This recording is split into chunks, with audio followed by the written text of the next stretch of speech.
89.5 Subic Bay Radio 1096 Gang. Pajama Party is the title of that song. 12:27 in the noontime. Time check brought to you by PLDT.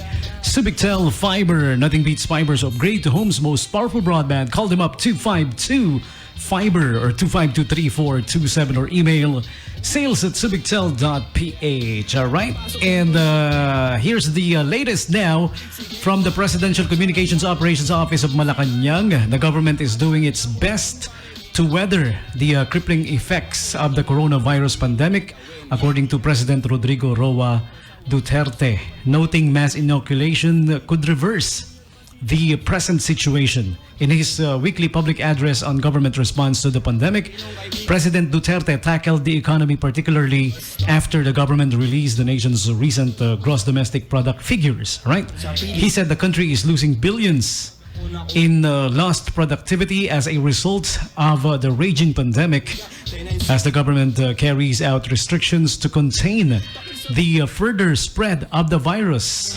The country's economy used to perform well prior to the pandemic, according to the president. So he added, we are sinking deeper and deeper. Alright? Pero hindi lang rin tayo, kung hindi tayong lahat, sabi niya, but we are trying our very best, according to the president. Alright? He added, the Philippines is not alone, stressing all economies in the world are bearing the brunt of the pandemic.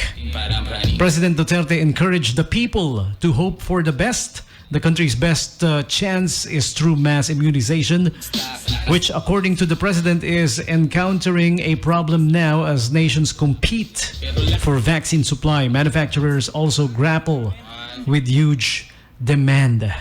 The country's economy suffered a record annual contraction in 2020 after the GDP shrank in the fourth quarter, according to the preliminary figures from the Philippine Statistics Authority, or the PSA. All right?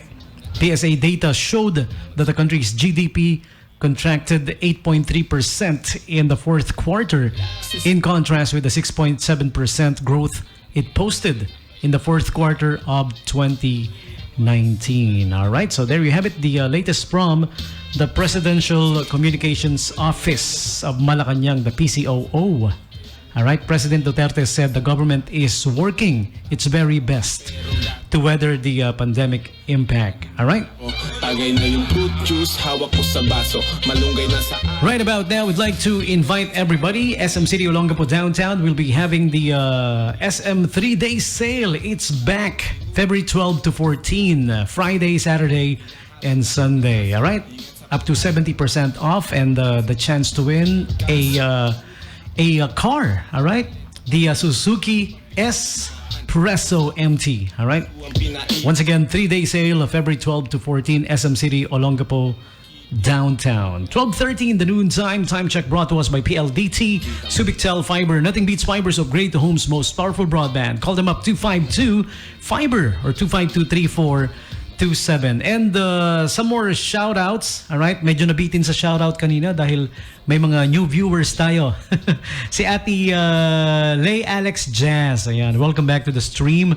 Thank you for jamming with us, viewing us. Darwin Santos, all the way from Rizal, okay? My good cousin. Kuya Darwin Santos, happy listening to you.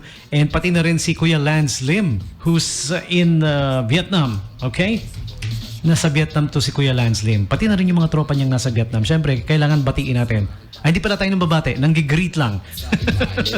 Let's greet all of our Filipino kababayans that's tune in Vietnam right about now. Starting up with Kuya Lance Lim, of course. And yung mga kasama niya.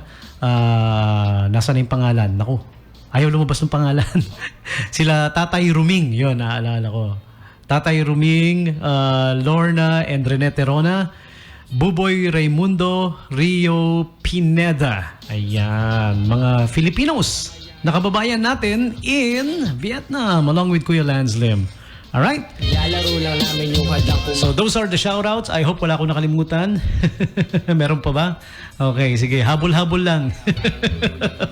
Okay, this is the Brew with DJ Tommy G, the Hitman, and to all our viewers in the Bataan page as well. Happy listening to you guys. I'm gonna check out your names one by one a little later. For the meantime, giving you something now from the band Red Jumpsuit Apparatus.